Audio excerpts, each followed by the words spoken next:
Bikunze kugorana ko wabona umukobwa utinyuka kubwira umuhungu ko amukunda. Mu Rwanda ho biba ibindi kuko usanga umukobwa yashakana n'umusore adakunda cyangwa atiyumvamo, kandi hari uwo yakunze agatinya kubimubwira kubera kwitinya no gukurikiza uko kuva mu myaka yo hambere byari bimeze kugeza amagingo aya. Ni gake waganira n'umukobwa akakwereka ko yakwihebeye, ahubwo asa nk'ubyirengagiza akajya abikwereka mu marenga no mu bikorwa bimwe na bimwe agakora uko ashoboye, wowe ukabona ko ari ibintu bisanzwe, ariko kandi waba uzi gusesengura neza ugahita umenya aho bigana n'aho biganisha.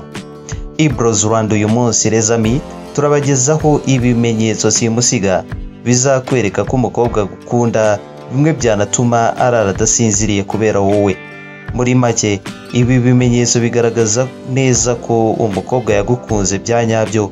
Wowe icyo usabwa ni ugutega amatwi neza ibi bimenyetso, wakumva bimwe muri byo ari umukobwa ujya ubibonaho ukaba wakeka ko rwose hashobora kuba harimo akantu nubwo atakwerura ngo abivuge. Reka twihuse rero ibyo bimenyetso bigaragaza ko umukobwa yagukunze bya nyabyo tubive imuzi n'imuzingo. Ikimenyetso cya mbere cyerekana ko umukobwa yagukunze by'ukuri ni uko avugana n'abandi ariko wowe ugasanga akwitarutsa.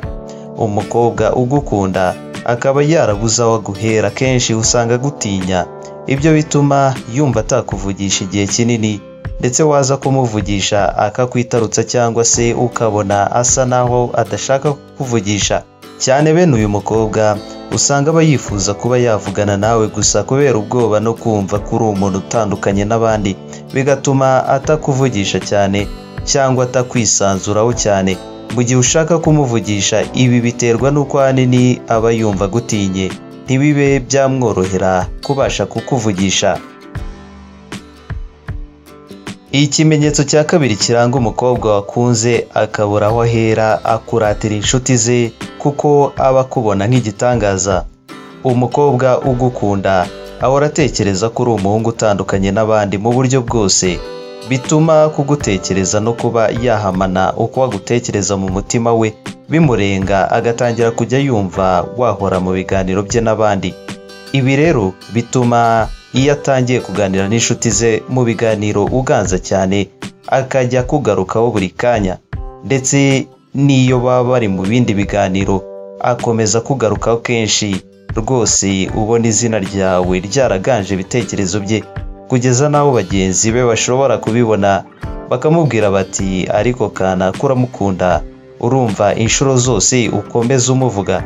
Ibyo rwose nabyo ni kimwe mu bimenyetso simusiga bigaragaza ko umukobwa aba yarahengamye mu rukundo. Ikimenyetso cya gatatu kigaragaza ko umukobwa yaba yarakwihebeye, aguhozaho ijisho iyo utari kumureba, mwahuza amaso akareba hirya. Umukobwa ugukunda cyane ntawema kuguhozaho ijisho iyo muri mu gace kamwe, ndetse iyo ubimenye ukamureba nawe ahita areba hirya, akakwereka ko atari wowe yarari kureba. Amaso burya ni igice cy'umubiri kidasanzwe kuko gitanga ubutumwa bwinshi mu bwonko bw'umuntu.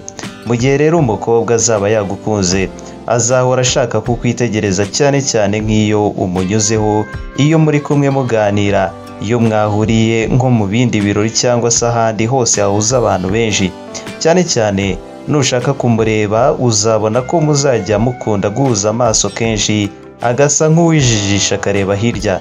Nyamara nawe ushobora kuba ibi bijya bikubaho cyangwa se byarakubayeho, ngo ubone umuntu akwitegereza cyane ariko wamureba mugahuza amaso ukabona ahise areba hirya. Ibi nabyo rwose ni ikimenyetso kigaragaza ko uwo mukobwa aba yagukunze rwose, ahubwo yabuze uko abigenza. Ikimenyetso cya kane, usanga bene uyu mukobwa aba yumva mwahorana cyangwa akaba ari hafi yawe buri kanya. Nk'uko hagati y'abantu bakundana bigenda, umukobwa ugukunda kandi ukwiyumvamo aba yumva iteka mwahorana. Aho uri hose akora ibishoboka byose ngo ahagere, yaba kuganira muri babiri cyangwa se hari abandi. Nubona umukobwa uba ushaka buri gihe ko mwahorana rwose uzafatirane. Uwo mukobwa aba agaragaza ibimenyetso ko yagukunze bidasubirwaho. Ikindi kimenyetso simusiga kandi kiranga umukobwa wagukunze nuko usanga aha agaciro ikiganiro muri kugirana, aba rwose yumva mwahuje ibiganiro uvuga akakwikiriza rwose ubona ko yaryohewe cyane, kandi akenshi usanga yisetsa cyane.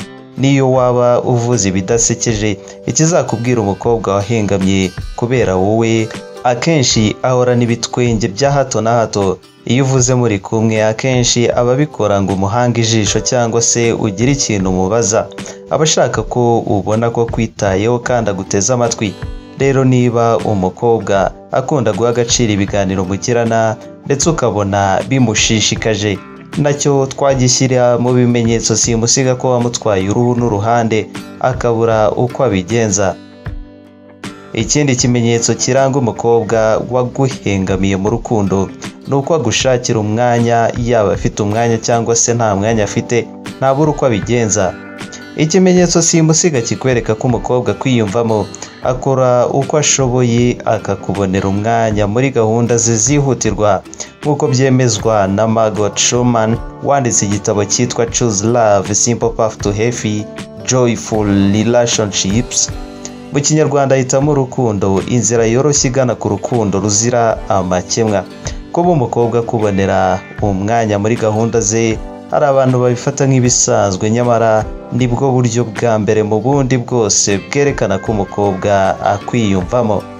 Indi mpuguke mu birebana n'umubano, Bonnie Winston, nawe arabyemeza agira ati, iyo umukobwa akubonera umwanya kenshi ni ikimenyetso cy'uko agukunda, kwaba ari ukubonana imbonankubone, kuvugana kuri telefone cyangwa mu butumwa bugufi, umwandikira agahita agusubiza byihuse, cyangwa se yatinda akabanza kugusaba imbabazi izo gutinda kugusubiza, kandi akakwandikira ubutumwa bushimishije.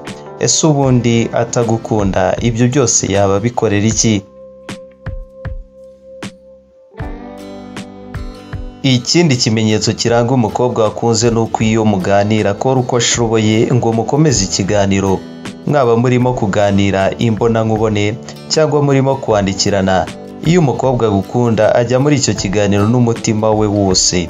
Iyo murimo kwandikirana ntabwo yandika ubutumwa bw'ijambo rimwe gusa cyangwa ngo akoreshe umutwe yikiriza cyangwa asakana nk'uko bamwe batakunze babikora, ahubwo we usanga yishimira kukubaza ibibazo no kongera umunyu mu kiganiro cyanyu kugira ngo kibe kirekire.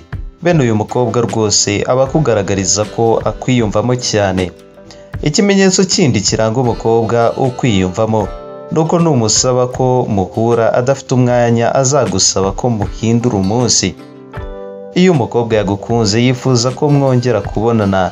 Iyo umusabye ko mubonana agasanga afite indi gahunda, agusaba ko mwayishakira undi munsi. Naho iyo atagushaka akora uko ashoboye akakwereka ko ahuze kandi adashaka ibintu bimurogoya. Rero nusaba umukobwa ko mubonana akakubwira ko nta mwanya afite kuri uwo munsi, ariko akagusaba ko mwashaka ikindi gihe, rwose uwo mukobwa aba agukunda kandi yifuza ko mwagera kure mu rukundo. Ibiganiro by'urukundo nabyo biranga abantu bakundana, nacyo cyaba ikimenyetso simusiga. Kenshi iyo muganira akora uko ashoboye ngo muganire ibiganiro by'urukundo. Niba akunda kukubaza niba ufite inshuti y'umukobwa, nta kabuza nuko ashaka ko ugira icyo umubwira. Uzumva kenshi yakunda no kukubaza uko umukobwa ukunda cyangwa wakunda yaba ateye, imico igomba kumuranga. Ibi bimufasha kumva niba hari ingeso udakunda yaba afite yamubuza kukugiraho umukunzi, akaba yayihindura ngo mukomezanye. Rero nubona umukobwa ushaka kenshi ko muganira ku rukundo, yaba nka filime z'urukundo cyangwa se indirimbo z'urukundo, nta kabuza uyu mukobwa aba yaragukunze, ahubwo ashaka ko nawe wagira icyo wibwira. Reka dusoreze kuri iki kimenyetso. Umukobwa wagukunze usanga akora ibikorwa bikureshya. Mu gushaka kumureba, umukobwa agerageza gukora uko ashoboye ngo umwiteho, umurebe. Ibi bigendana no kwambara imyambaro ikureshya, ijwi rituje, inseko nziza, kukureba icyoroshye n'ibindi. Ibi nabyo nubibona muri ubu buryo uzamenye ko uyu mukobwa hari icyo ashaka ko wibwira. Icyitonderwa ariko bitewe n'icyo agushakaho, umukobwa ashobora kukwereka ibi bimenyetso ndetse n'ibyo tutavuze hano ukibwira ko agukunda, ariko ibyo ubona bihabanye n'ibimuri ku mutima, afite ikindi kimugenza. Abakobwa barimo ibyiciro byinshi bitewe n'uko umukobwa ateye. Ashobora kutagukorera cyangwa kukwereka ibi bimenyetso atari uko atakwiyumvamo, ahubwo ari uko atazi kwerekana amarangamutima ye. Kuba umukobwa agukunda ntibisobanuye ngo nawe uhite umukunda. Genzura urebe niba nawe umufitiye amarangamutima cyangwa se umukunda nk'uko abikugaragariza. Iyi ni Ibroz Rwanda. Les amis, turabashimiye cyane. Wibuke ukore subscribe, like, comment n'ibindi. Naho ubutaha. Ciao, shalom.